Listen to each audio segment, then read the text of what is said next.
அனைவருக்கும் வணக்கம். அர்ச்சுனா ராமநாதன் மற்றும் பன்னி மைந்தன் ஆகியோருக்கு இடையில் ஏற்பட்ட பிரச்சனைகள் யாவரும் அறிந்த விடயங்கள். ஆரம்ப காலத்தில் அர்ச்சுனாவை தூக்கி நிறுத்தியவர் பன்னி மைந்தன். அதன் பின்னர் சில காலங்கள் அவர்கள் நல்ல சிநேகமாக இருந்தார்கள். அவர்களுக்கிடையில் பரஸ்பர நல்ல உறவுகள் பேணப்பட்டன. அர்ச்சுனா சிறையில் இருந்த போதெல்லாம் மிக கடுமையான பிரயத்தனங்கள் செய்து அர்ச்சுனாக்கான ஆதரவு தளத்தை பெருக்கியது பன்னி மைந்தன் என்று பலராலும் அப்போது பிரஸ்தாவிக்கப்பட்டது. அதன் பின்னர் அர்ச்சுனா ராமநாதன் அவர்கள் சிறை மீட்டு சிறையிலிருந்து வெளியில் வந்தவுடன் சில பிரச்சனைகள் அர்ச்சுனாக்கும் பன்னி மைந்தன் தளத்துக்கும் இடையில் ஏற்பட்டது. தற்போது அந்த பிரச்சனைகள் மக்களினுடைய சமரச முயற்சியால் தீர்க்கப்பட்டதாக கூறப்படுகின்றது. பன்னி மைந்தன் தளத்தில் பன்னி மைந்தன் சில நாட்களுக்கு முன்னர் வெளியிட்ட ஒரு காணொலியில் இந்த பிரச்சனை தற்காலிகமாக இடைநிறுத்தப்படுகிறது என்று சொல்லியும், இந்த தளத்தில் அர்ச்சுனாக்கு எதிராக தாங்கள் இனி அரசியல் பேச மாட்டோம் என்று சொல்லியும், மக்களுடைய விருப்பத்துக்காக இது இடையில் நிறுத்தப்படுகிறது என்று சொல்லியும், அர்ச்சுனா தம்மை சீண்டினால் மீண்டும் அந்த பிரச்சனையை நாங்கள் கையில் எடுப்போம் என்று சொல்லியும், தற்போது இந்த பன்னி மைந்தன் என்ற தளம் பொதுமக்களுடைய பிரச்சனை சம்பந்தமாகவும் உதவி திட்டங்கள் சம்பந்தமாகவும் அமையும் என்று சொல்லியும், இதற்கு அடுத்ததாக இன்னும் ஒரு புதிய சேனல் ஒன்று ஆரம்பிக்க போகிறதாகவும், அது பன்னி மைந்தன் வாய்ஸ் என்ற அந்த தளம், அந்த தளத்தில் தேவையான அரசியல்கள் விமர்சனங்கள் இடம்பெறும் என்று சொல்லியும் பன்னி மைந்தன் இதில் கூறியிருக்கின்றார். தூக்கி நிறுத்திய ஒருவரை தாங்கள் தொடர்ந்தும் குறை கூறுவது யதார்த்தம் அல்ல என்று சொல்லியும், அது ஒரு ஆக்கப்பூர்வமானதாக அமையாது என்று சொல்லியும் நல்ல கருத்துக்களை பன்னி மைந்தன் இந்த தளத்தில் கூறியிருக்கின்றார்.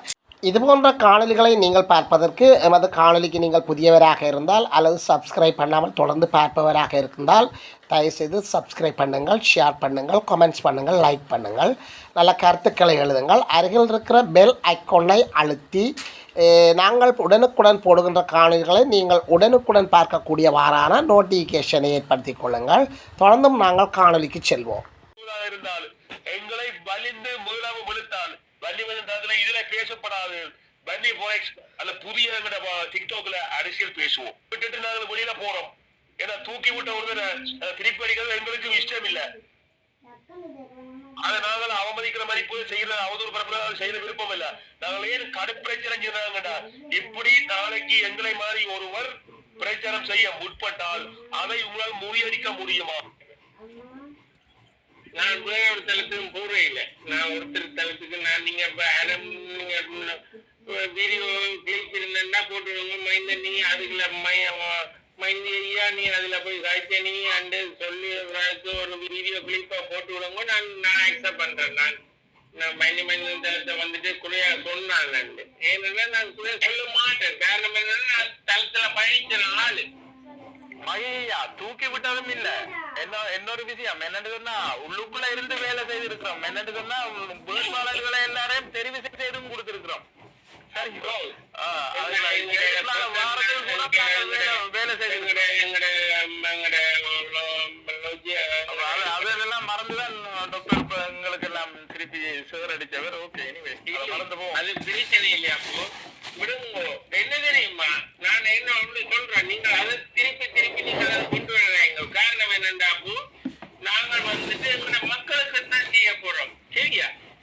அதை நீங்கள் உணர்ந்து கொள்ளுங்க. அதுக்காக தான் நாங்கள் இவ்வளவு கஷ்டப்படுறோம். அதுதான் நான் சொல்றேன். மக்களுக்கு தான் நாங்கள் செய்கிறோம். அம்மா தமிழ்ச்செல்வன் நான் பன்னி மேல் 4 சீட் கிடைக்காம போனேன்டா. நான் அடிச்சிருந்தா அர்ஜுன் ராமநாதன் வந்திருக்க மாட்டேன். ஒரு சீட்டும் கிடைச்சிருக்காதோ. நான் துருவிய நடிக்க திருப்பி அடிச்சிருந்தா இன்னைக்கு அந்த சீட்டும் இல்லாம இருந்திருப்பாரு. நான் செய்யல. ஏன்னா செய்யல என்றால் அன்றைக்கு மன வலியோட அவர் திருப்பி பரப்புரை நான் மேற்கொண்டிருந்தால் அவர் திரும்பவும் வந்து கட்சி அமைக்க போறேன்னு சொல்லி மக்கள் மத்தியில வந்து கேட்பார். பணத்துக்கு மேல பணம் தான் கேட்பார். அது நாங்க விட்ட புலியா இருக்கும். அதனாலதான் வலியை சுமந்து கடந்து வந்து கரையேற்றி விட்டு போட்டு இப்ப சில நாட்களாக வட்டி எதிர்ப்பு அவருக்கு தவறுகளை சூட்டி காட்டுகிறாங்க. அரசியல் செய்ய பிரச்சனை இல்லை, பணம் வாங்க நாங்க இருக்கிறோம். அந்த கோட்பாடுக்கு நின்று நாங்கள் எதிர்ப்பற வைக்கம் பேச்சுவானது. நாங்க இப்ப போறோம், அடுத்த கட்டணம் நகர போறோம். எல்லாரும் கொஞ்ச நாளுக்கு வந்து வேற வித மாதிரி கதைப்போம். இதுக்கு நாங்க பெற மாட்டோம். உலக அரசியல் கதைப்போம். ஆனால் உருவாக்குறது அதே நேரத்துல மக்களுக்கு பயன்படக்கூடிய விஷயத்தை நாங்கள் ஆட்டுவோம். அரசியல் பேசுவதாக இருந்தால் எங்களை வலிந்து முதலாக விழுத்தால் வலிவதன் இதுல பேசப்படாது. வண்டி போய் அந்த புதிய டிக்டாக்ல அரசியல் பேசுவோம்.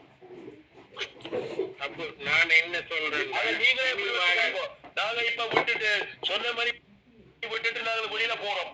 ஏன்னா தூக்கி விட்ட ஒருத்தர திருப்பி அடிக்கிறது எங்களுக்கு இஷ்டம் இல்ல. அதை நாங்கள் அவமதிக்கிற மாதிரி செய்யற அவதூறு பரப்புல செய்ய விருப்பம் இல்ல. நாங்கள் ஏன் கடுப்பிரச்சனை எப்படி நாளைக்கு எங்களை மாதிரி ஒருவர் பிரச்சாரம் செய்ய முற்பட்டால் அதை உங்களால் முறியடிக்க முடியுமா? நிச்சயம். வண்டிமேந்தர் இன்னைக்கு போயிட்டான். வண்டிமேந்தர் மாதிரி இருந்த நாளைக்கு வரமாட்டாங்க, கடைசி வந்து வரமாட்டாங்க. வண்டிமேந்தர் போவோம் நாளைக்கு வரமாட்டேன். கலந்து போறோம். நாங்களும் ஒரு புதிய பாதையை நோக்கி உங்களை ஏற்றி விட்டாச்சு. அவ்வளவு காணும். டிக்டாக்ல சாதனை படிச்சாச்சு. அடுத்த சாதனைக்கு போட போறோம். 1-2 வந்து இருக்கும். அவ்வளவுதான். இல்ல நான் இப்ப என்ன சொல்றேன்டா, என்ன இனி வர காலத்துல லோகத்துல வருவோம்.